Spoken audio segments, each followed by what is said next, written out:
Hey everyone, welcome back to the cafe. Louis V here, and I'm going to be unveiling my new vinyl treasures. These are things that I picked up recently and I'm excited to share with you. I have a stack of albums here ranging from some classic music to rock to some EDM. I got a mix here, even some blues. So a little bit of a mixed sprinkle of music that I'm going to be sharing with you. And I hope this video gets recorded well. There's somebody just decided to mow their grass, and it's early in the morning here, which is crazy that somebody's waking up the neighbors mowing their grass. But hey, that's just the world we live in, right? All right, so let's get into the albums here. The first one I'm excited to share with you is actually Loom from Imagine Dragons. This is the limited edition on orange vinyl. It is the Euro pressing from this year, and I believe I acquired this one from the Spotify, fans first. They have this, if you listen to a band enough, they have this kind of fans first opportunity where you can snag albums that are limited edition or limited pressing. Does it make a difference? I don't know. It probably enhances the collectability of the record, but I really like Imagine Dragons. I'll confess, I like the Imagine Dragons. So I was excited to grab this one. I would have picked it up regardless if it was a Spotify edition or not. I did give it a spin. I think overall it's an Imagine Dragons album. I think that the band is evolving a little bit in their musical style as they get older, which is what bands do. But overall, it's a decent album. I have no complaints on it. Another album that I recently scored, which I was really happy to get, is Odesza's The Last Goodbye Tour. This is the live album. It's actually really cool. This whole gatefold is really cool here. Let me kind of unpack this for you here and share it with you. It is a top loader gatefold. It means that you access the albums from the top of the album, and then the way this bad boy opens up is kind of like in a very wide open, 3-panel display with, I guess, a picture of the band there or the people in the concert. I don't know where the origins of. And then it's got this really nice back with all the key songs and everything. I think it's pretty cool. It's a nice package. Overall, the albums are on this kind of like clearish sort of vinyl. It looks really nice. Audibly, it sounds great. I don't really have any complaints with Odesza albums in general. They all tend to sound really, really well. I think they put a lot of care in the way things are pressed. So this was a really cool score for me because I like Odesza. I pretty much have their entire discography. So this was a must grab for me. I had to grab it. Okay. Next up, we have one that I had on pre-order for a really long time, and it finally came out, and that is Run-D.M.C. This is their self-titled album on Mobile Fidelity. It sounds great. It's a fantastic pressing of this album. It is a limited edition. This is number 670 of 3000. I gotta tell you, I haven't heard this album sound any better. If you're a Run-D.M.C. fan and you have hesitations on if you should grab this MoFi, I would grab it. And I'm not trying to promote MoFi. I'm going to tell you flat out, I've had some recent issues with MoFi Records. I feel like me and the support team are getting to know each other on a first name basis. Some of their recent pressings, I don't know what's going on. I don't know if it's just the pressing plant that they switched over to or what, but I just feel like I'm having tons of issues with quality lately. This is an exception to that. This was really well done. I'm very happy to add it to the collection, and it sounds phenomenal. Next up, this is one of those records that it's hard to admit that you have, but but I have it. And I know there's fans out there, so I guess I shouldn't be too embarrassed. It's just not something you would expect me to have in my collection. But that's Beyoncé's B-Day. No, this wasn't a wife grab. I grabbed this. I like collecting the Beyoncé albums. I did pick this up at Barnes & Noble. It's not tagged in Discogs as a reissue. It's tagged as the 2006, and that's using the runout matrix here. So I don't know if this is old backstock. I'm doubtful though. I have a feeling this got repressed and then it's just some information that's not updated accordingly. Or there's got to be more details. Maybe somebody watching this video knows more about this particular album. And then for me, the album's just like every other Beyoncé album. There's a couple really good songs, but the cohesiveness of the album in total, it's like, I wish, this is one of those records, and most Beyonce albums are like this for me. I almost rather stream it because listening to the entire album, it's hard for me to get through.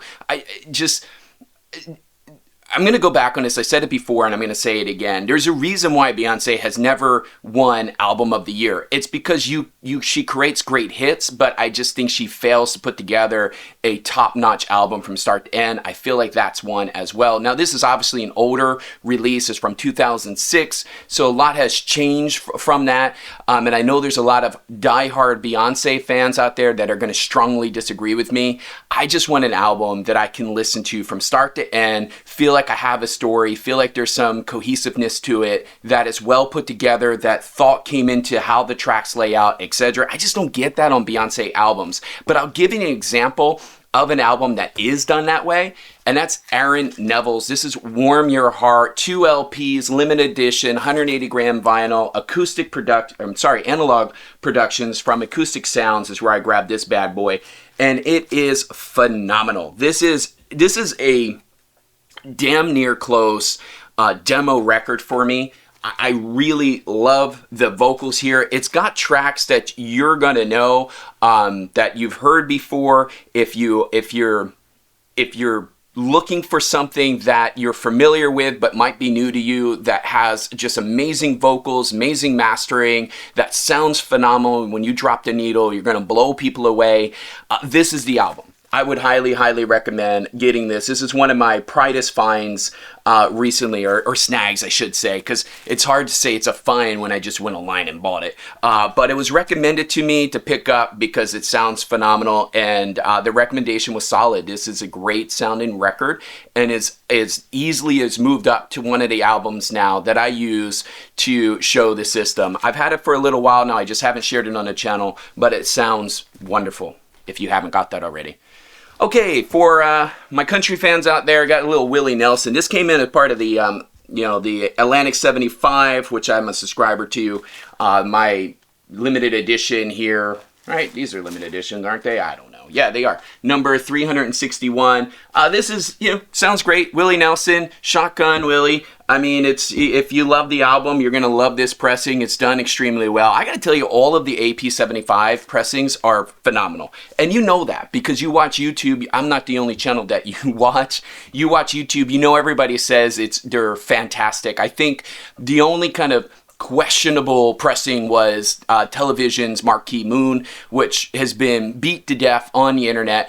I personally liked the remastering of it. I thought it gave it a different approach to what we're used to hearing, so I like that. I don't need 10 records in my collection of the same album that all sound the same. I want to have a little variation. I want to be able to experience the music differently. Yes, I still want to hear the music, how the artist attended, but if you're going to do a big remaster like that, it'd be probably cool to hear some new things, and that's what I got from, Marquee Moon, so I was happy with it. But for some people, I understand, especially if you're really like a fan of the band and you were hoping for an audiophile pressing of it, and that was your gateway into it, and then to you, they screwed up the mastering. I get it.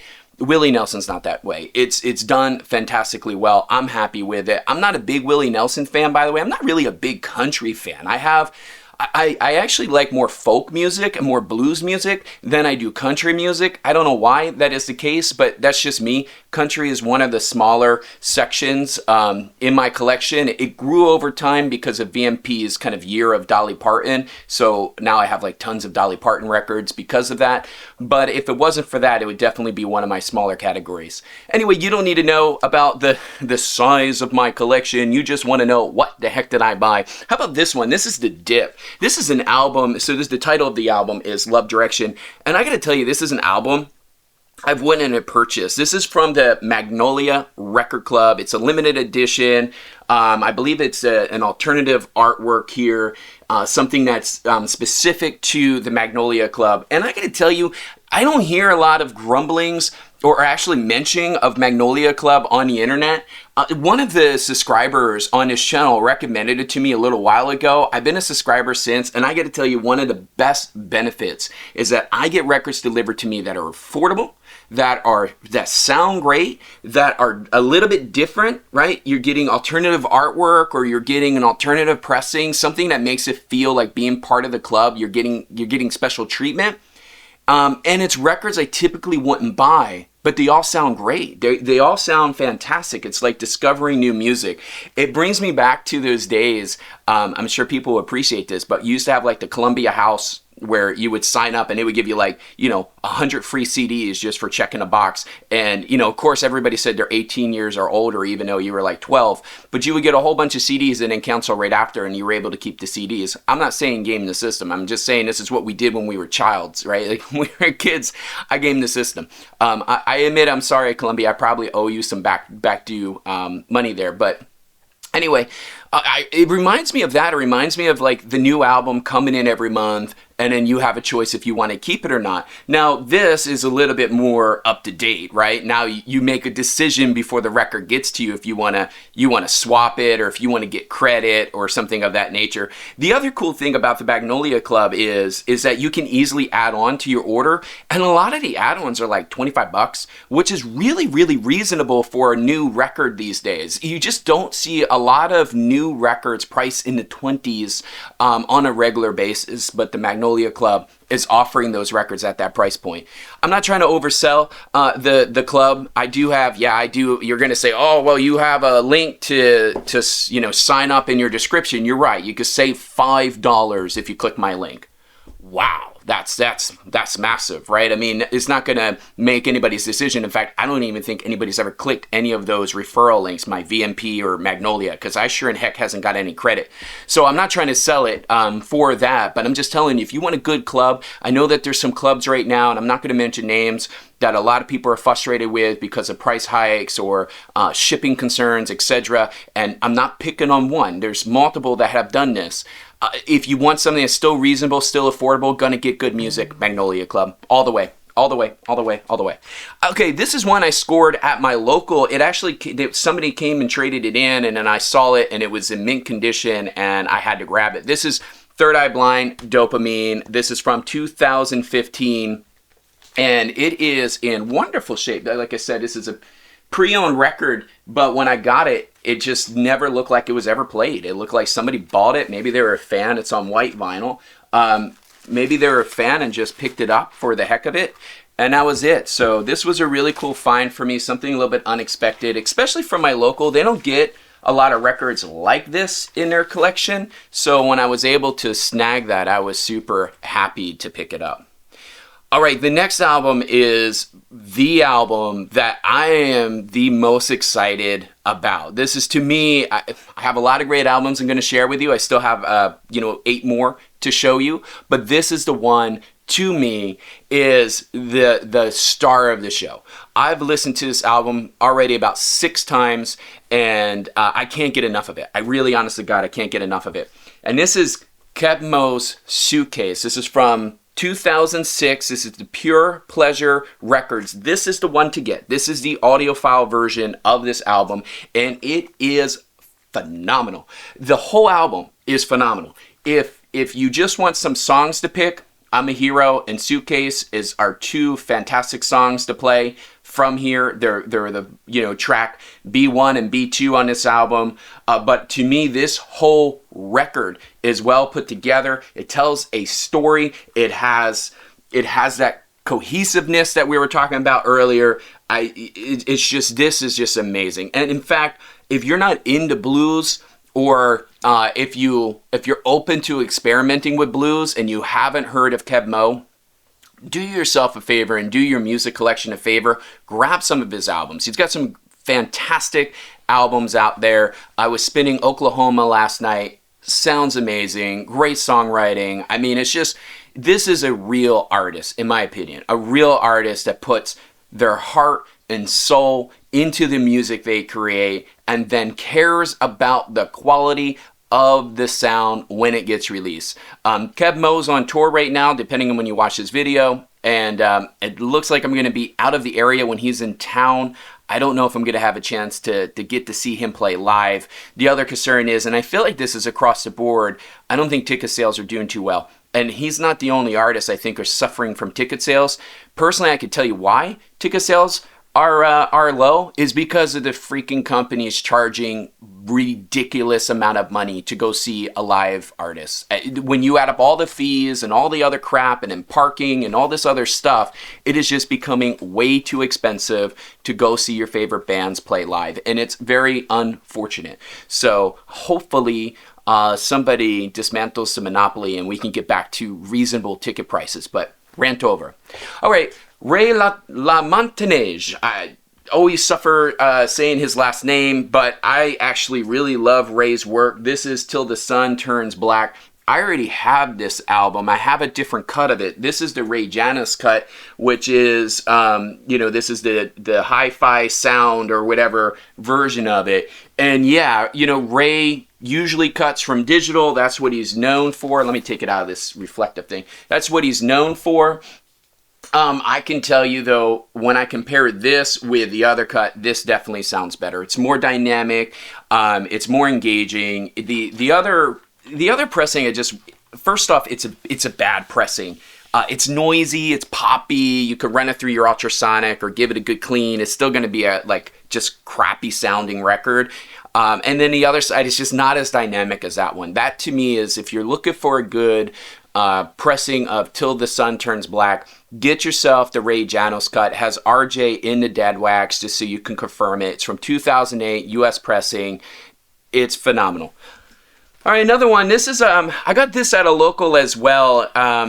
Oh no, I'm sorry. I just fibbed to you. This was Barnes & Noble grab. Well, I guess it was grabbed at my local Barnes & Noble.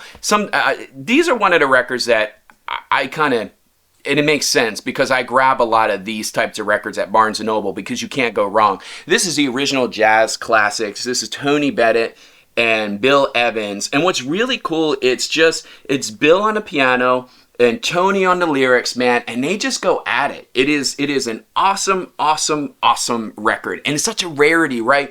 Bill doesn't usually get accompanied by a singer, and then when you have a singer of Tony Bennett's class, you could imagine the blend there between the way that Bill Evans plays the piano and the way that Tony sings would be a great couple, duo, however you want to call it. And if you're thinking what I'm thinking, you're right, because it does sound freaking fantastic.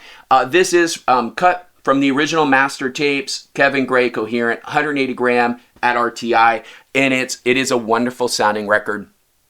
Virtually all of the OJCs are wonderful sounding records. They really do care about the quality of the product they're putting together. If you're into jazz, you already know. If you're not into jazz, you really can't go wrong with any of the original jazz classics. Just look for this little Obi strip here with the OJC on the top corner. Pick up any of those jazz records. You will not be disappointed. You're going to enjoy it. All right, I'm going to share this with you. I've been sharing these more and more on the channel with you. I know some of y'all out there don't care, but if you love music, you will care, because this is another membership, and this is the Vinyl Moon. This is I don't know what this one is. This is number 107. The names are always weird. This is Light the Way. And they do an awesome job. I think this also came with something I took out of the box, but this is really cool. It opens up, the cover kind of tucks in there, you see that? And it's got this really cool, interesting artwork. I don't want the record to fall out. Really cool, interesting artwork. I think this came with matches, which is really weird that they would send matches, but it's supposed to be a matchbook, is really what they did here, right? That's the design. And then they gave you 2 packs of matches that are designed the same. And then they give you some really cool stuff about everybody who's on it. So a little bit about the record, and then this is almost like a weird poster of all the bands that are on this. So this is a various title record. It's sort of like a mixtape. What Vinyl Moon does, if you're not familiar, is that they find these local bands that are not well known, and they put them in an album. and publish the album together. So if you like music and you like finding new artists, or if you're into sort of the underground music scene, I think you're really going to like the Vinyl Moon series.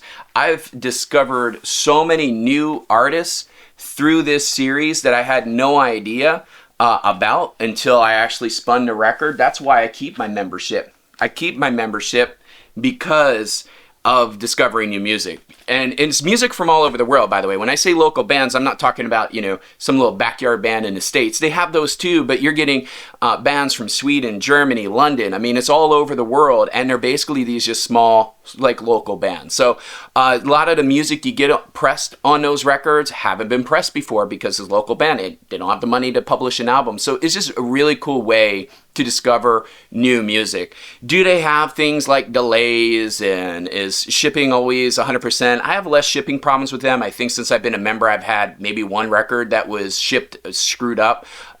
They do suffer from a lot of delays. I'm just going to let you know that. But the communication's clear. There's always clear communication of why there's delays, when the album's coming out, etc.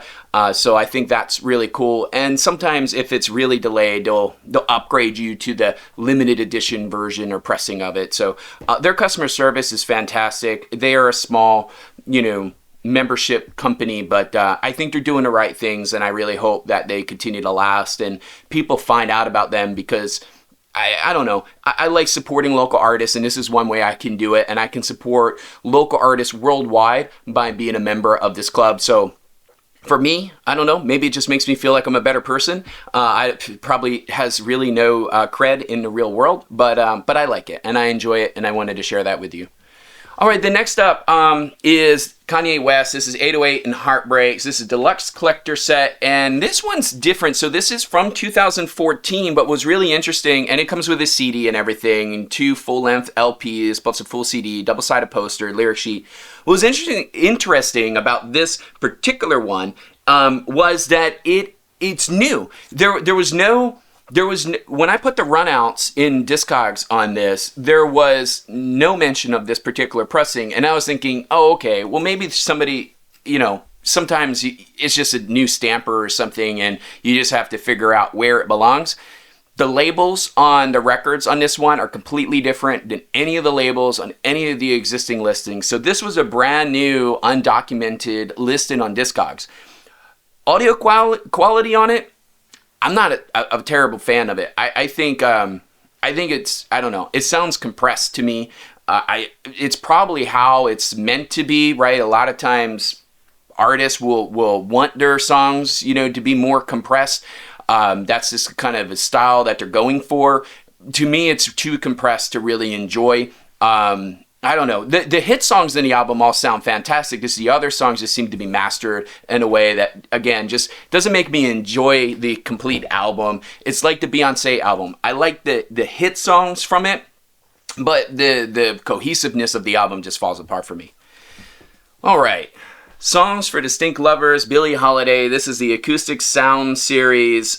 This is a fantastic series. If you're getting to collecting records, sorry, it's early, I'm tired. If you notice, my voice isn't even really coming through too much here. I apologize. But it was important to me to get this video out to you, so you got to deal with it. You got to deal with me rambling about records early in the morning while I drink my Simpsons coffee and talk to y'all about records that I just picked up. So, yeah, that's what it is. Even, by the way, if you really enjoy these types of videos where we just ramble on about music and talk about record hauls, etc., go ahead, like, subscribe, do all that fun stuff so you can have great content coming into your YouTube home screen. Okay, self-promo over. So this is a fantastic, this was another Barnes & Noble grab. You can see a theme here with me. When I'm at Barnes & Noble, I tend to pick up OJCs and acoustic sounds. Because that's what I like to grab from them, and it's consistent, and I know that the quality is going to be fantastic, and sometimes you could find stuff that is just hard to find in other places, and if you have a membership, sometimes the prices are really good there, especially when they have in sales, etc. So this is a fantastic sounding record. Billie is phenomenal on here. If you like Billie Holiday and you don't have this record, I would totally recommend picking it up. If you're hesitant because you're on a budget. Give it a stream first, but it's great, and I would recommend, of course, get the Acoustic Sound Series version because it sounds phenomenal. Okay, this next album has a little bit of I guess a backstory to it. This is Cream, Disraeli Gears. Let me give you a little bit of a story here. So, date night with the wife, we're out with some friends. We stop at this kind of like brewery, but they have in sort of this, we didn't know, but they were having this like, you know, people come in and set up shop and sell their local stuff, right? Whatever that's called. So they're having that little fanfare thing or whatever.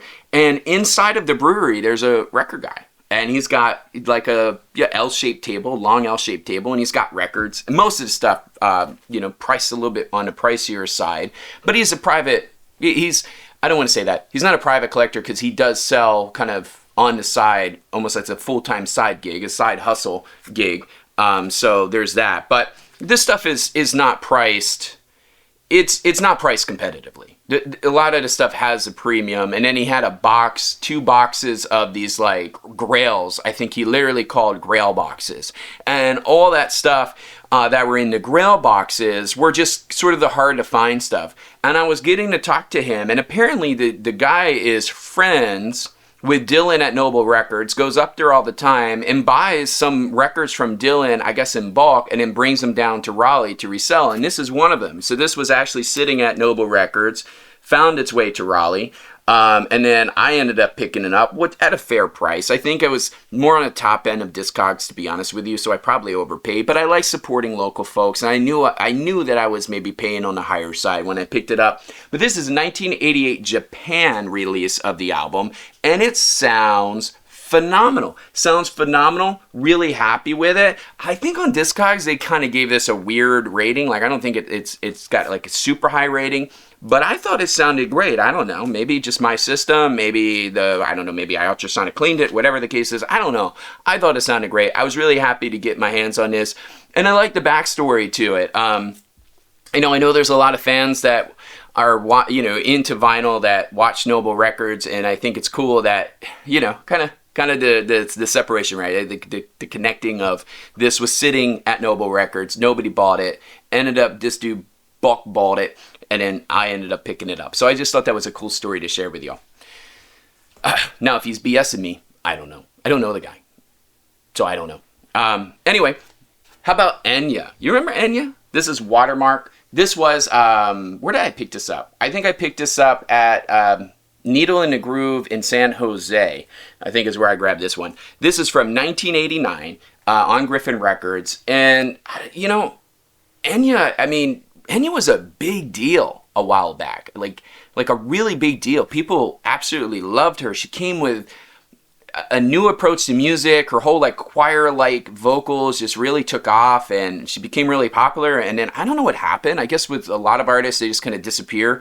I think she's one of them, but her music still feels relevant. It still feels fresh, and I really enjoyed this album. I gotta say, I'm surprised there's not more people out there collecting Enya. I don't know, maybe she did something wrong. Who knows? I don't know the backstory on it, but this is a fantastic record. And if you're not familiar with it, go ahead and give it a stream, or at least go onto your streaming service and find like the top Enya song, one or two of them, and play them. See if it's something you can get into. Okay, this is the final record that I have to share with you. This was also a Needle in the Groove find.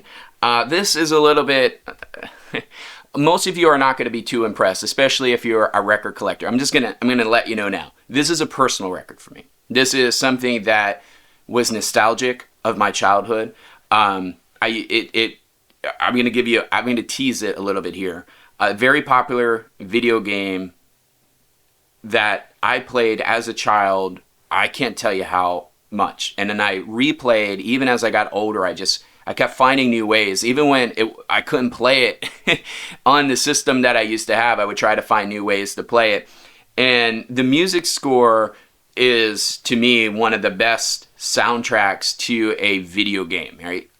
The other side of that, too, is like, I even had this as my ringtone, the theme song to this as my ringtone a while ago when you could, when you could customize your ringtones, when that was like a thing that just came out. That's how old I am.